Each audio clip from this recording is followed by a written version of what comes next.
Aujourd'hui, je vais vous parler du portique pour les bébés.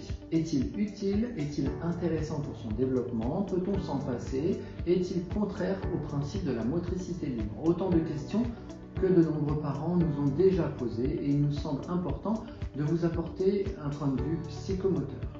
Vous avez très certainement déjà visionné plusieurs vidéos et vous savez maintenant que votre bébé qui a entre 0 et 8 mois environ adore sa position première qui est le décubitus dorsal, c'est-à-dire allongé sur le dos. Il a grâce à cela déjà bien ressenti son dos, il a pu dissocier ses mouvements entre le haut et le bas du corps, il a pu passer d'une position de l'extrémeur d'un côté à l'autre et inversement. Vous avez déjà pu lui faire des petits jeux de poursuite sur le dos principalement, mais aussi un petit peu sur le ventre. Mais parfois, lorsqu'il est seul sur son tapis, il pourrait avoir tendance à s'ennuyer. Vous avez pourtant placé des objets autour de lui, des petites cibles en damier qu'il aime regarder, mais parfois il fatigue un peu, donc il n'a plus envie et la force de se mouvoir autant que d'habitude.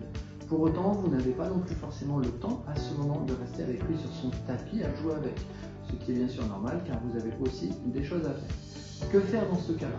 Est-ce justement le bon moment pour introduire le portique? Si oui, que va-t-il permettre? Les puristes diront que c'est un objet inutile car l'enfant va apprendre à bouger pour aller regarder autour de lui ou encore que si bébé fatigue ou s'ennuie, alors nous pourrions le porter et le prendre à bras ou en écharpe. Mais pour ma part, en tant que psychomotricien et en tant que parent de 3 enfants, je pense que parfois le portique peut être utile et intéressant pour le bébé.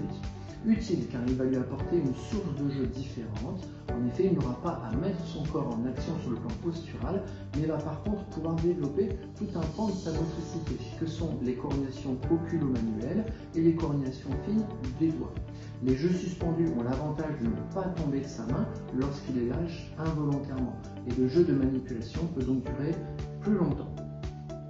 Comme toujours, c'est un matériel à ne pas introduire trop souvent car s'il l'a trop régulièrement, alors en effet, il aura les effets d'empêcher la motricité libre et alors il devient contraire à son développement psychomoteur naturel. Donc en conclusion, proposer un portique à son bébé de 6 mois, par exemple, lorsqu'il n'a plus de force de faire des efforts moteurs posturaux, car il joue déjà depuis un long moment sur son tapis d'éveil, n'est pas une mauvaise chose et permet en plus de développer d'autres temps d'éveil également intéressants.